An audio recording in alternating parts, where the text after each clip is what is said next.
The first complete dinosaur skeleton ever found is ready for its close-up at last. The first complete dinosaur skeleton ever identified has finally been studied in detail and found its place in the dinosaur family tree, completing a project that began more than a century and a half ago. The skeleton of this dinosaur, called the Scaliodosaurus, was collected more than 160 years ago on West Dorset's Jurassic Coast.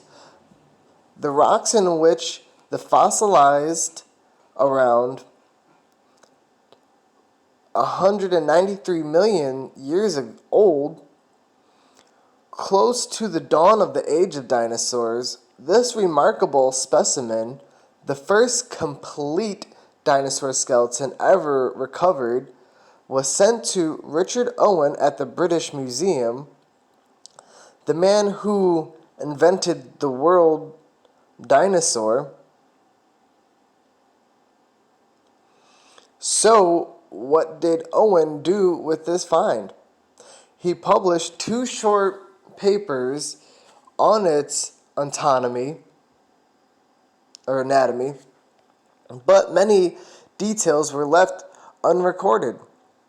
Owen did not reconstruct the animal as it may have appeared in life, and made no attempt to understand its relationship to other known dinosaurs of the time.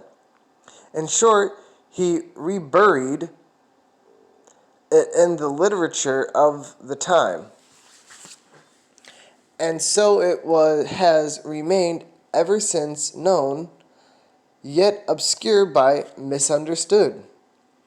Over the past 3 years, Dr. David Norman from Cambridge's Department of Earth Science has been working to finish the work which Owen started, preparing a detailed description and biological analysis of the skeleton of the Scaliodosaurus, the original of which is stored at the Natural History Museum in London, with other specimens at the Bristol City Museum and the Sedgwick Museum in Cambridge. The result of Norman's work, published as 4 separate studies of the Zoological Journal of the Linnean Society of London, not only reconstruct what the Scaliodosaurus looked like in life, but revealed that it was an early ancestor to the Ankylosaurus, the armored plated tanks of the late Cretaceous period. For more than a century, dinosaurs were primarily classified according to shape of their hip bones. They were either Cerascurosians, lizard-hipped, or Ornithischians, bird-hipped. However, in 2017, Norman and his formed PhD students Matthew Barron and Paul Barrett argued that these dinosaur family groupings need to be rearranged, redefined, and renamed. In a study published in Nature, the researchers suggested that bird-hipped dinosaurs and lizard-hipped dinosaurs, such as Tyrannosaurus, evolved from a common ancestor, potentially overturning more than a century of theory about the evolution history of dinosaurs. Another fact that emerged from their work on the dinosaur relationship was that the earliest known Ornithischians first appeared in the early Jurassic period. Scaliodosaurus is such a dinosaur and represents a species that appeared at or close to the evolution of the birth of the Ornithischian, said Norman. who is a fellow of the Christ's College in Cambridge. Given that context, what was actually known of the Skeledosauruses? The answer is remarkably little. Norman has now completed a study of all known material attributed to the Skeledosauruses, and his research has revealed many firsts.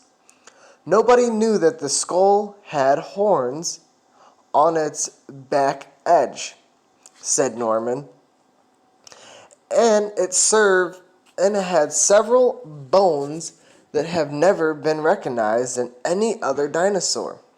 It's also clear from the rough texturing of the skull bone that it was in life covered by hardened horned scutes, a little bit like scutes on the surface of a skull of a living turtle.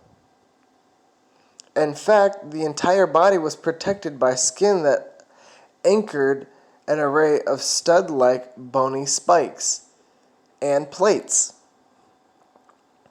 Now that the anatomy is understood, it is possible to examine where the Skeledosauruses sits in the dinosaur family tree. It had been regarded for many decades as an early member of the group that included the Stegosaurus, including Stegurosauruses with its huge bony plates along the spine and a spiny tail or spiky tail, and Ankylosaurus, the armor-plated tanks of the dinosaur era, but that was based on poor understanding of the anatomy of Sceliodosauruses. But now it seems that Sceliodosauruses is an ancestor of the Ankylosaurus alone. It is unfortunate that such an important dinosaur discovered in such a critical time in the early study of dinosaurs was never properly described, said Norman. It has now at last been described in detail, provides many new and unexpected insights concerning the biology of early dinosaurs and their underlying relationships. It seems a shame that the work was not done earlier, but as they say, better late than never.